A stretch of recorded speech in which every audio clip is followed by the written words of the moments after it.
Well, kids, we have yet another,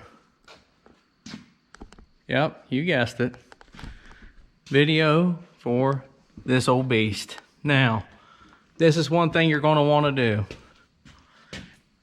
You need to fill this transmission up, don't you? But where?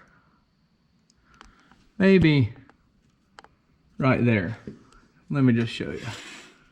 See that plug right there? That's your fill hole. And right there is the drain hole. And it takes the exact same tool that we used on the differential. Now this, being a T56, it actually says ATF3 Dextron only. ATF only. Which means you do not put any kind of gear lube in this sucker. Use automatic transmission fluid. If you have Dextron 5, it's going to work just fine. If you have Dextron 4, whatever. Just don't put 80, 90, 75, 140, whatever. Put transmission fluid in it. So we're going to go ahead and do that. We're going to fill it the exact same way we fill the differential with a little tube and squirt that stuff in there. It doesn't take that long. But you want to fill this thing up because you don't know what condition that fluid's in, do you? I don't. Actually, I remember like 2.5 years ago, whenever I got it, I made a mess in the bed of my truck getting it because the transmission like tipped over and all this. So I know it's got to be somewhat low on fluid.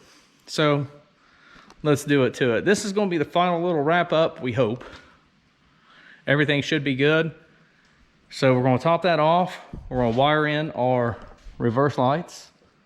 And we're going to wire in the, what was the other thing? Okay, we're going to do a safety test on the neutral safety switch. I may have neglected to get that plug. But we do have to temporarily, what? I know, I'll get back to it. It won't always be like that. I know it won't always be like that. I'm just saying, temporarily bypass the neutral safety switch. So we're going to put fluid in there. Don't get back here. Temporarily, we're going to bypass that switch. I'll show you which wires, and then we're going to start him up. We're going to see our Banditas back after the 6-speed swap. All right. So give me a few minutes and we'll lower it and do that whole thing. Sound good? All right, kids. So you've noticed that your car probably won't start without doing this certain thing. This is a temporary, this is a temporary fix, okay? Now, you'll come to this part right here, okay? This is what went to your original shifter. And then, now look, your clutch, you will not be pushing in. And why will you not be pushing it in? Well,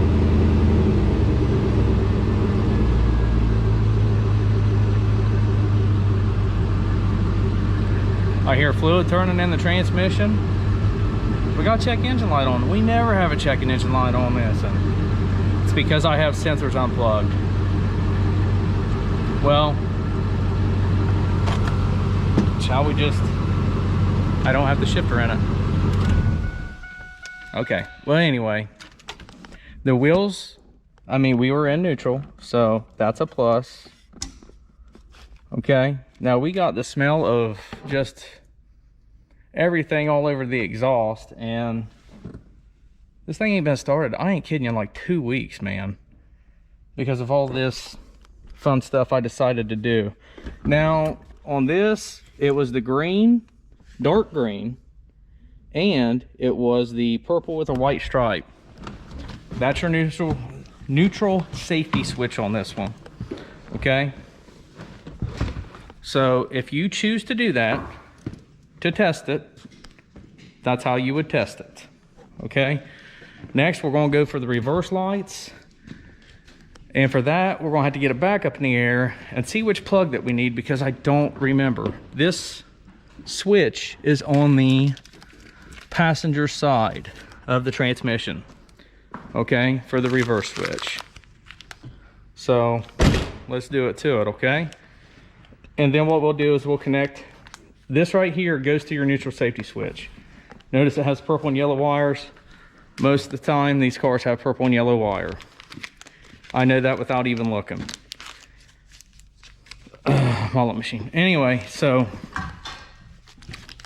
this one I'm unsure. I think these two both might be, depending on your model. I'm not sure. We're gonna lift it up, see what we got, and see about wiring these things in, and see what happens from there. Sound good? All right, here we go. Okay, so we extended our wires, and this is for the reverse switch, by the way. And it was actually, there we go, a little dirty there. You see me now? Good.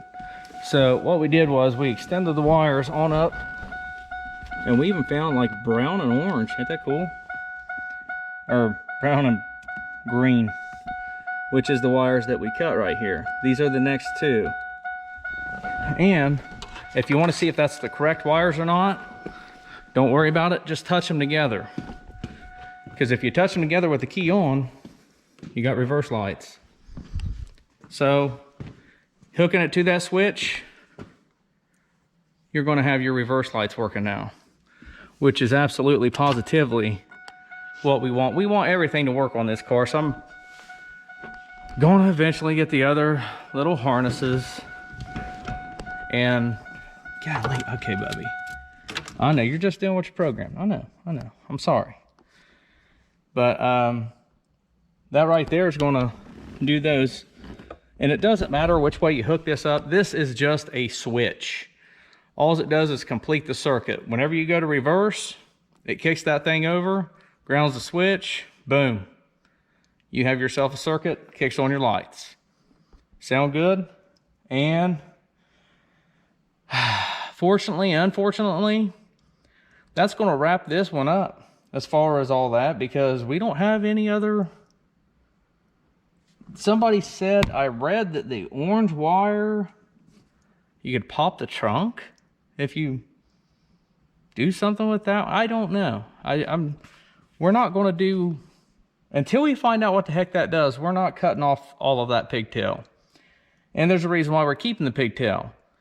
Maybe someday after old dad's dead, somebody will want an automatic again. Now, I purposely left enough wire, not a whole lot, but enough to go ahead and reuse that pigtail.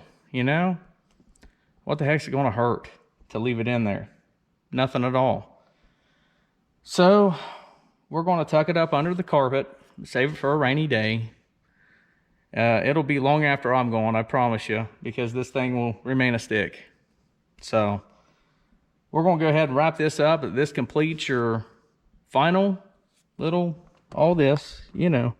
We're going to put the boot on. You can use self-tapping metal screws for this, just so you know. And once we put that on, we're throwing a console in it, the last few bolts, and this sucker's wrapped up. We're done. And I couldn't be happier, not gonna lie. So we're happy to be done with this project. It was a fun project. It's something I've been wanting to do forever. And now we just made a dream car of ours again. Because I don't know if you guys have ever driven one of these with a 6-speed, but my gosh, they're so much more fun than an automatic.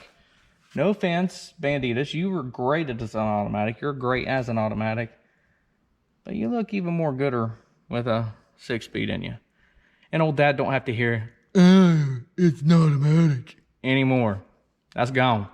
Now let's say, oh, that's a 6-speed, dang. And I get the smile and say, yeah, it is. And I'm not going to tell them any different, that it was a V6 automatic, you know, plain, not Aunt Jane. You know what I'm saying? No. So, anyway, guys and gals, we're wrapping this sucker up tonight. We're driving it this weekend, and we could not be happier to get this car done. It's just in time for the old surgery. Hopefully the transmission's good. We're going to say it's good either way, and we're sending it. You know what I mean? So, wish me luck. We're going to wrap it up. That concludes this particular episode. If you guys got any questions, comments, concerns, what have you, you know, throw it out there. I don't know everything about these cars. Believe me, I don't. So, you know, if you guys got anything, throw it out there. I'll more than will and listen. And hopefully this helps you guys that knew less than what I do. I learned a heck of a lot from this. Get your parts in order first. Make sure you have all of them. Do a parts inventory. I really negated to do that. And that really cost me like an extra week and a half. But it is what it is. We got her together. So let's enjoy it. Guys, guys and gals, I'm sorry. Have a great weekend. And we'll see you next time here on Right Turn Garage TV. Thanks for watching.